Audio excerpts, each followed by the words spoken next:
The Song and Dance Man. There are few left alive who remember the Song and Dance Man. Time has claimed the ones that survived the long night, and I'm sure they went willing to meet their maker. Life takes on a strange tint after a night like that. The ones still left, Bill Parker, Sarah Carter, and Sam Tannen, don't talk about it. Sam is lucky. His brain started to turn into porridge a few years back, and now he has trouble figuring out how to put on his pants. He got an early reprieve from his memories. He doesn't wake up night after night. The music still playing in his ears, the tears still drying on his cheeks. The Song and Dance Man came to Belcarn with little fanfare in the fall of 1956. I'd just gotten out of high school and was working as a stock boy at Handy's Hardware. I was there the afternoon that Sarah Carter burst through the door, making the bell of the door jingle like mad. "George, you gotta go see what's set up besides the bandstand. There's this huge tent and this man standing in front of it yelling like a carnival barker." Sarah was out of breath and had obviously run from the park and all the way down Main Street.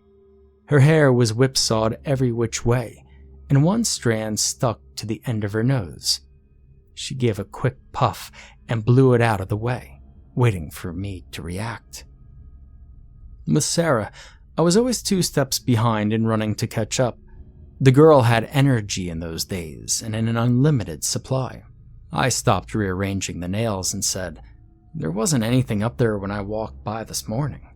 When did it go up?" She shrugged her shoulders. A quick rise and drop. "Don't know, but it's up. And you gotta see this guy. He's all dressed up, head to toe. And he could talk. Oh boy, can he talk." I thought about it and checked the clock. It was about 5 and time for me to quit anyway. "All right, let's go check it out then." Sarah grinned from ear to ear and was gone. I don't doubt that she was telling everyone in the gang, the ones that were still in town anyway.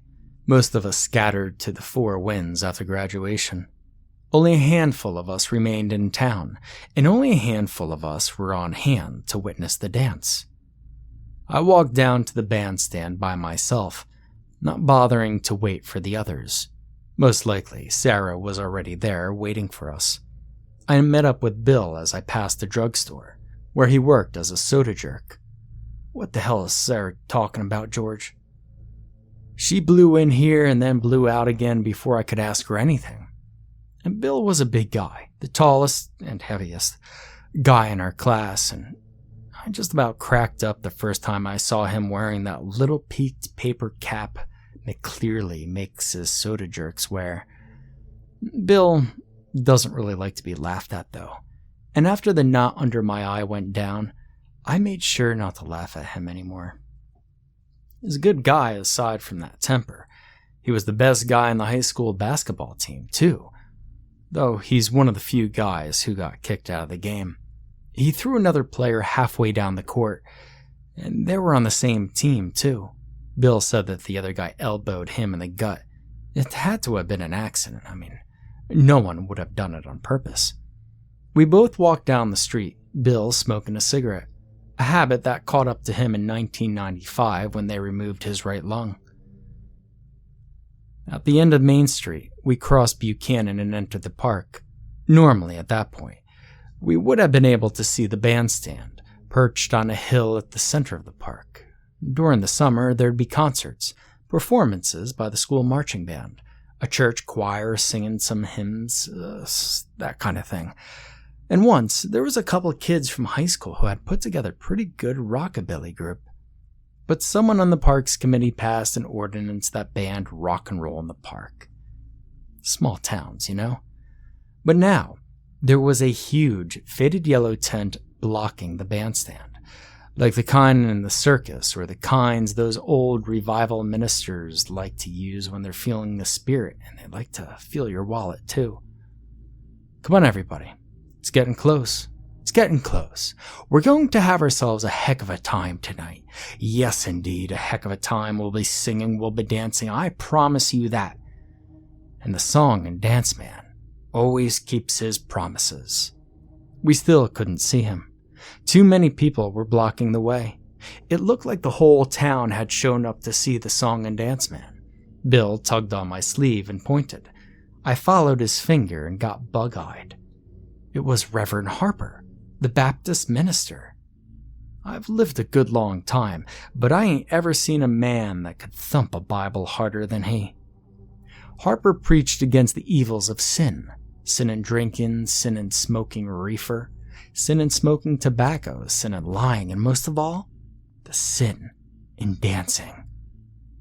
And yet, there he was, lining up to get inside the tent too, 'cause he certainly wasn't preaching. We waved at him.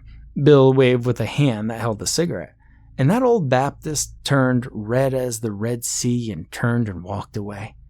Bill and I grinned at each other and kept on walking towards the front and toward the song and dance man. Finally, we broke through the crowd, and there he was. He stood on an old crate, splintered and looking like it was on the verge of collapsing under his feet. On the grass beside him lay a black fiddle case with gold trim along the edges. It looked old, older than the crate, older than the town. It seemed like something ancient. He was all ankles, all knees, elbows, and shoulders.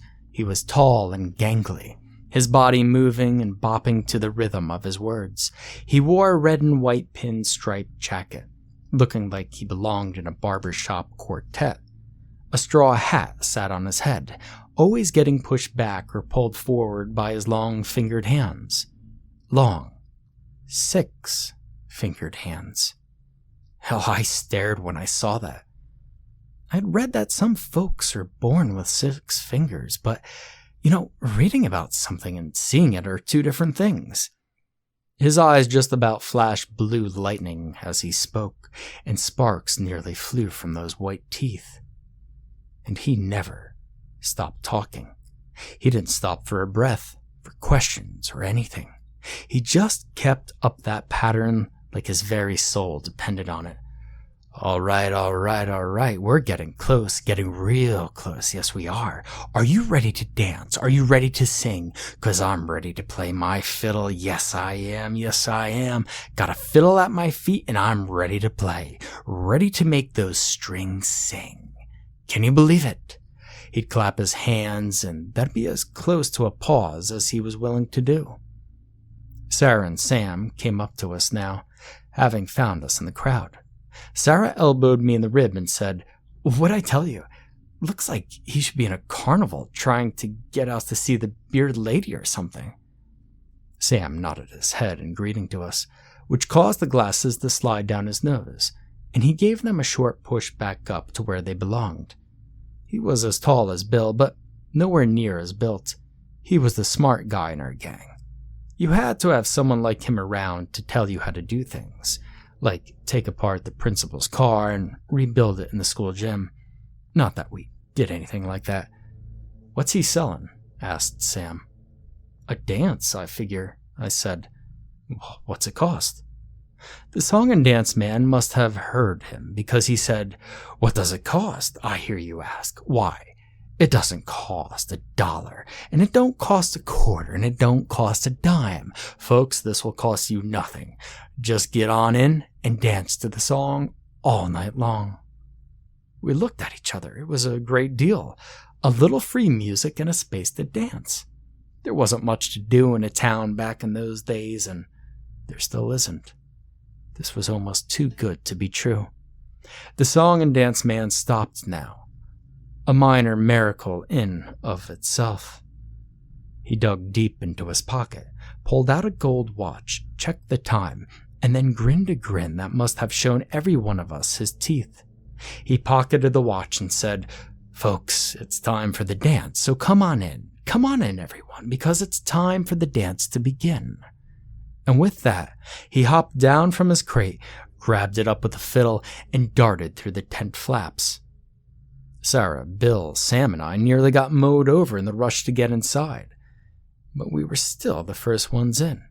He stopped short when he pushed aside those big old tent flaps, but were quickly driven inside. It was huge inside. There was a hardwood floor beneath our feet that looked like it must be oak, a dark oak polish to a mirror shine. There were candles and holders all along the tent pole posts, and when I looked up, I couldn't see the ceiling for all of the darkness. It was like looking up at a starless night sky where the moon didn't dare show her face. Crowd kept driving us, and more people poured in. It just wasn't the young people either. There was Mrs. Crenshaw, our junior year English teacher, who was in her 50s. There was Mr. Hoskins, the principal. There was the good old Reverend Harper, still looking embarrassed, but also like he couldn't help himself. It really was the whole damn town. Hell, even the mayor was there with his wife, standing and talking with the chief of police.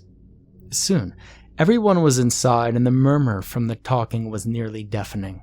It was already getting warm in there, and I was feeling cramped and claustrophobic. We were all hoping for the song and dance man, to see where he had gone. No one looked up, so no one saw him until the first pull of his fiddle bow. He was there, on the center tent pole, sitting on a small wooden platform about 20 feet off the floor. God knows how he got there, because there certainly wasn't any ladder going up. He dangled his feet over the edge and held his fiddle in one hand and the bow in the other. The fiddle and bow seemed to be made of that same dark wood that the floor was, and gleamed in the candlelight like a thing alive. I almost doubted that the fiddle even needed the song and dance man to make its strings hum. We all looked at him, and he grinned and jumped to his feet while the crowd gasped, worried he might plummet into their midst. And then he began to play. He made those strings sing. I haven't heard anyone play like that before or since, and I thank God for that very day. It made the air around us crackle and spark. It loosened the joints and melted the mind. You felt the urge to move deep in the bone, buried in the marrow. I grabbed Sarah's hand and we began to move across the floor, and everyone followed suit. Some with partners and some without. Some were doing the foxtrot, some were doing the waltz, and some of us were doing the twist. We danced, moved, shucked, jived, rocked, and rolled.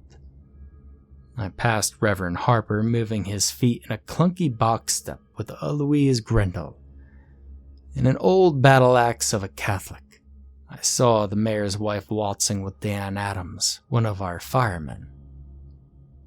I swirled with Sarah, moving across the floor, bumping and jostling with the people around us. It was hot and getting hotter in there, and it wasn't long before it smelled of sweat and bodies moving against bodies. I felt dizzy, but we kept dancing and not stopping. It was a while before I realized that the song and dance man was singing too, but in a language I didn't understand. He lorded over us, standing on that platform, making his fiddle sing and sing. His bow rose and fell, slid back and forth, side to side. He played like he talked. There were no breaks or pauses, just a manic deluge of tunes, while his tongue curled around words that had no business being said in this world. I gave my head a shake as I spun with Sarah and realized my legs were tired. My feet ached and my lower back was beginning to throb. I checked my watch and realized that we had been dancing for a solid hour. I shook my head again, trying to shake off the dozy feeling that was clouding my thinking. Sarah? I cleared my throat. I had only spoken in a whisper. My tongue felt thick and funny. I tried again. Sarah? Louder this time, but she didn't respond, and we kept dancing. I shook her, but she didn't respond. I kept shaking her until I realized I was doing it in time with the music. And so I just tried to stop, and I couldn't. I couldn't stop. Underneath the fog, I began to feel frightened. I began to see the faces of the other people now. I saw their terror. Reverend Harper's face had grown redder than it had been before. Sweat poured down his face, but still he kept moving, twirling Mrs. Grendel around and around, her head lolling from side to side. She had fainted, but her feet were still moving. We moved past Bill, who danced with Susie Watkins, and I saw her frightened eyes darting around the room. But Bill bopped his head in time with the music, and his glassy eyes looked at nothing in particular. The song and dance man laughed from his perch and kept playing, tapping his feet. His eyes were glowing in that dark, humid place. They glowed, and light glanced off the bow with each sweep. I heard a scream, and I swiveled my head to watch a woman drop to the floor holding her leg. She had cramped up. I was envious. She got to stop. She got to rest. My own legs felt like dead wood, and the ache in my back had deepened. Then her partner stepped on her ankle, and I heard the crunch from across the room. He was still dancing, his eyes blank and empty as he moved. She screamed again and started to crawl away, but instead stood up. She started to dance, bringing her weight down on the broken ankle again and again and again. I turned away, but I couldn't block the sound of her sobbing. And the music ran on. I checked my watch again, and it was 3 hours now. We didn't flag or falter. We kept up the same speed as the fiddle. The damning fiddle. Rapping our feet against the floor. Never mind the blisters that burst. Never mind the broken toes or broken ankles. Never mind the deep pain buried in the spine that refused to go. Never mind old hearts and bad knees. We kept up that frantic pace as one mass, a bobbing, thumping, jumping creature with one mind. Reverend Harper died at one point. I watched it happen. He was holding up the still fainted Mrs. Grendel, whose feet still moved with the music. And when he dropped her and fell to the floor, he twitched once, his feet beating a quick staccato rhythm, and then was still. Mrs. Grendel got back up and kept on moving. I watched Harper as I danced, trying to see if he was breathing. He wasn't. I swear to you, he wasn't. But he still got back up. He was dead. But he still got back up and began to dance again. He turned to look at me and grinned the song and dance man's grin. His eyes were red, filled with blood from whatever had broken in his brain. I watched as a single red tear rolled down his cheek. I shut my eyes and kept moving. Harper wasn't the last. He was probably the first. The old and the sick were the first to drop, no matter what it was. Exhaustion, heart attacks, hemorrhages somewhere deep inside. They died. And when they got back up, they kept dancing, grinning their grins. I passed Lizzie and Sam. He had lost his glasses at some point. His eyes darted around, terribly aware. I looked at his leg and I saw a jut of some bone tearing through his denim jeans. There was a trail of blood behind him, and as he swirled, the spray landed on the legs of the people around him. He stepped on that broken leg, twirled on it, and jumped on it all the time with that fiddle. And the night passed. I remember stepping on something at one point and realized I had crushed Mrs. Dempsey's right hand. She was lying on her back on the dance floor. She had been stepped on time and time again. I could even see a man's shoe print on her stomach. Her head had been caved in and her chest beneath her dress had sunken a look. And still, she was trying to get up and keep moving. The smell of blood mixed with sweat, and I couldn't breathe anymore. The air was thick from all around, and I could hear cries and screams, but nothing that drowned out the fiddle or the song and dance man singing. And then it stopped. I danced one more step, and then stopped myself. I looked up at the platform. We all did, craning our necks upward. He was checking his pocket watch. All right, folks, that's all for tonight. The dancing is done and the morning has come. You may leave if you can walk. And you should walk quick, 'cause this song and dance man is gonna be gone. We all stood there, like stunned cattle, then marked to the tent flaps. No one ran because they couldn't. It was a miracle we could walk. Sarah stepped ahead of left, but I stayed behind. I turned and looked and saw at least 20 people still standing there. Harper was among them. They were all grinning, their eyes empty. They stood and made no sign of wanting to leave. Go on now, friend. The song and dance man has what he wants, but he'd be glad to add you too if you tarry and dally too long. I looked up at him and saw him smile, and then I turned my back to him and left the tent. When I turned back again, it was gone, along with the people inside. That's the story of what had happened. The others won't tell it or pretend it never happened. Never mind the 20 people that vanished that night, the mayor's wife included. They'd rather not think about it. Sarah and I took Sam to the hospital over in the next county, far from the folks that knew what had happened. They had to remove his leg. Sam was quiet before and was quieter still after, pulling odd jobs that one-legged man could do. He doesn't move around much nowadays, just sits on his porch, a cane across his lap, and massages the stump with his hand. Says it bothers him on cold nights, and warm nights, and wet nights and dry nights. Bill left and joined the army, and stayed in long enough to fight in Vietnam and won a bunch of medals. He came back and settled down to drink and drink hard, and if you want to find him, well, you could find him in one of Eddie Dixon's bars. No matter how drunk he gets, though, he still doesn't talk about that night. None of us much saw Sarah after. She came through the best. That's how she always was. She left and went to college, but like Bill, she pulled back to Belcarn. She teaches over at the high school now, teaches English to the juniors. And I stayed here, plugging away at the hardware store. I ran it for a while, but now I don't do much of anything. I just sit around with Sam, talking about things sometimes, though not often.